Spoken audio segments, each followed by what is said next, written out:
Vakar Saeimas deputāti noraidīja Latvijas Reģiona apvienības iniciatīvu paredzēt specifiskus sodus amatpersonām, ja tas finansē terorismu vai atmazgā naudu. Šis likumprojekts raisīs gana plašas domstarpības parlamentāriešu vidū, to skaidrot lūksim iniciatīvas autoriem. Mums studijā pievienojas Latvijas Reģiona apvienības līderis Mārtiņš Bondars. Labrīt! Labrīt!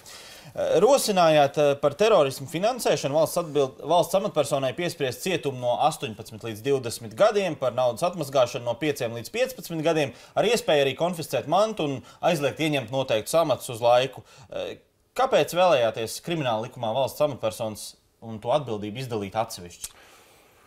Te jāsāk ar to, ka valsts amatpersonām kopumā, jebkurā Latvijas tautsaimniecības nozarē atbildība ir pat mazāka nekā ierindas iedzīvotājiem. Un tā nav normāla situācija. Piemēram, kredīta iestāžu likumā šobrīd ir grozījumi par to, ka ierindas bankas darbiniekam varētu būt soda nauda par piedalīšanos naudas atmazgāšanā 5 miljonu līdz 5 miljonu eiro apmērā. Savukārt par amatpersonām vispār nav nekāda runa. Vispār nekāda runa. Un tā nav normāla situācija. Ar šo iniciatīvu mēs faktiski vēlējamies uzsākt debats par to, kāda ir amatpersona atbildība. Jo tas, kas šobrīd Latvijā ir noticis, ir notikusi ilgstoša, liela apjoma naudas atmazgāšana. Vai tas ir bijis iespējams bez amatpersonu iesaistes? Un ja amatpersonām neparedzēt papildus sodus, vēl lielāks nekā privātpersonām, jo viņas atrodas privileģētā stāvoklī, tad pēc būtības tā ir tāda papīra tikai smērēšana. Bet ja amatpersona tiek pieķerta un viņa vaina tiek pierādīta, vai tad viņu netiesā kā parastu privātpersonu? Tas būtu nenormāli, ja tā tas notiktu, jo amatpersona atrodas ekskluzīvā situācijā. Viņa amatpersonai normālās valstīs ir daudz bargāki sodi nekā ierindas pilsonim. Varbūt šī iniciatīva ir tapusi bažījoties par kādu konkrētu amatpersonu iesaist naudas atmazgāšanā vai terorismu finansēšanā. Varbūt jums ir informācija? Nē, kā jau es jums teicu, tad Latvijā ir ilgstoši notikusi naudas atmazgāšana lielos apmēros.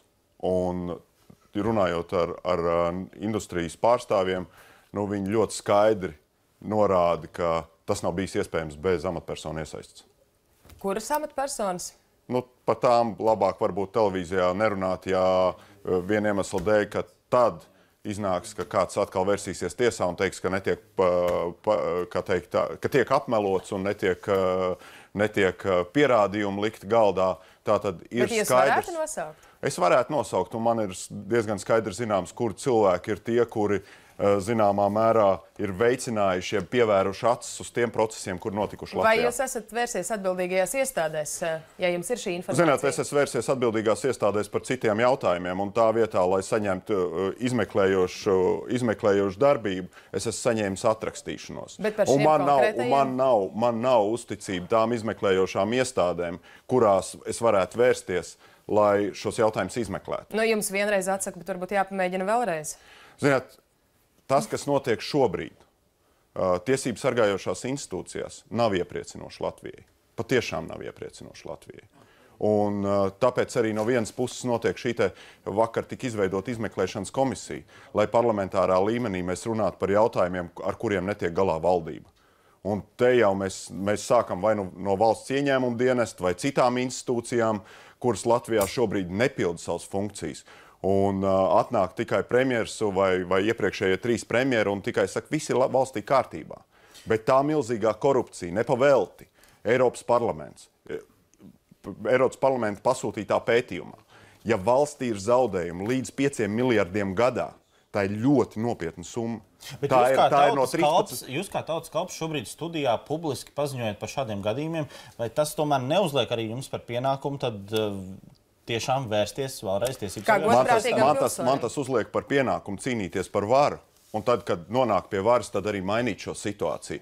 Jo zināmā mērā šobrīd, vēršoties ar dažādiem iesniegumiem tiesības sargājošās institūcijās, un dažādās, tas nav tikai vienā, bet dažādās, vai no es vai mani kolēģi, nav bijusi pozitīva virzība. Un ko jūs domājat, tie cilvēki, kur atnes informāciju, viņiem bail nav? Viņiem ir bail. Jums ir bail? Man nav bail, tāpēc, ka man, paldies Dievam, sargā gan Satversme, gan arī tiesības sargājošās institūcijas. Bet ierindas pilsoni nesargā. Un tā ir milzīga atšķirība.